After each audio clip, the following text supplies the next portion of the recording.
11 नवंबर को जबलपुर स्थित बरगी के गजरत स्थल पर आयोजित श्री 1008 मजनेन्द्र 24 जिनबिंब पंच कल्याणक प्रतिष्ठा महोत्सव सानंद संपन्न हो गया।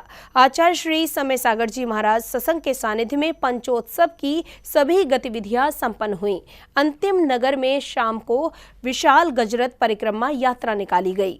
पाषाण से परमात्मा बनने की दिव्य यात्रा, जीवन के हर परिदृश्य को जीने के बाद किस प्रकार तीर्थंकर प्रभु ने मोक्ष को प्राप्त किया, इसके साक्षात दर्शन 11 नवंबर को जबलपुर स्थित बरगी में देखने को मिले। संत शिरोमणि आचार्य श्री विद्यासागर जी महाराज के परम आशीर्वाद से आचार्य श्री समय सागर जी महाराज के सानिध्य में 5 से 11 नवंबर के मध्य श्री 1008 मजनेन्द्र 24 जिनबिंब पंच कल्याणक प्रतिष्ठा महोत्सव भव्यता से आयोजित हुआ। अंतिम दिन भक्तजन प्रभु के मोक्ष गमन के दृश्यों के साक्षी बने।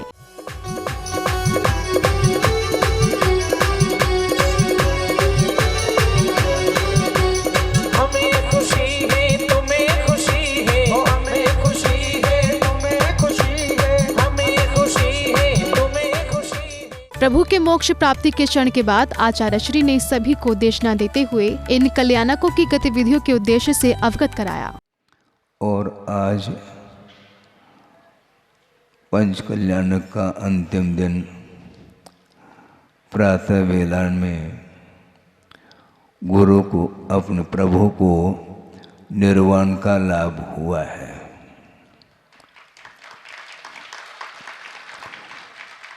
कल समोषण की रचना आपने देखी, जो बहिरंग लक्ष्मी का वह प्रतीक था, किंतु अनंत चतुष्टय के रूप में जो अंतरंग लक्ष्मी है वह शाश्वत हुआ करती है।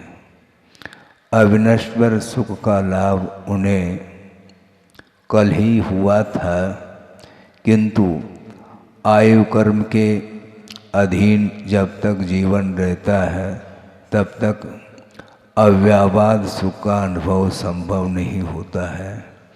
इसलिए आज वर्तमान में उन्हें मोक्ष को प्राप्त करने का अवसर मिला है और एक ही समय में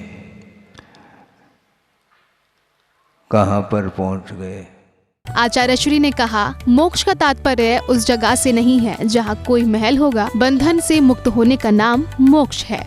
मोक्ष वहाँ नहीं, वहाँ कोई महल होगा वहाँ पर विराजमान हो जाते हैं, ऐसा नहीं। मुक्ति का अर्थ होता है बंधन से मुक्त होने का नाम मोक्ष है। और आठों कर्मों से मुक्त हुए हैं, यहीं पर सिद्ध अवस्था उन्हें प्राप्त हुई है, किंतु एक समय में यहाँ से लोक के अग्रभाग पर जा कर के विराजमान हो जाते हैं। वे शुद्ध अवस्था को प्राप्त होने वाले वृषभनाथ भगवान तीनों प्रकार के शरीर से मुक्त हुए हैं। गुरुवार की देशना के बाद संध्या काल में विशाल गजरत परिक्रमा यात्रा नगर में निकली। विशाल रथ, भक्तों का सैलाब इस यात्रा की गरिमा को अनुपम बना रहा था। भक्ति का ये अनूठा आयोजन बरगी के लिए अभूतपूर्व था।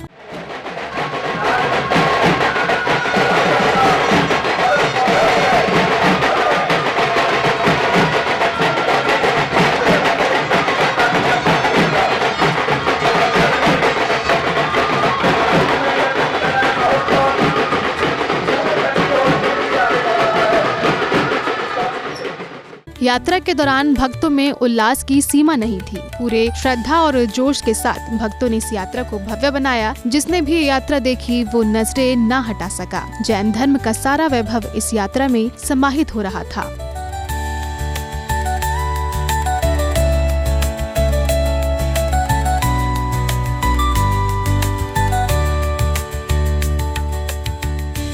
भव्य यात्रा के बाद आचार्य श्री सत्संग सहित भक्तों का आयोजन स्थल पर एक बार फिर आगमन हुआ, जिसके बाद आगंतुक अतिथियों और सहयोगियों का स्वागत अभिनंदन किया गया। जैन फोकस के लिए जबलपुर मध्य प्रदेश से ब्यूरो रिपोर्ट।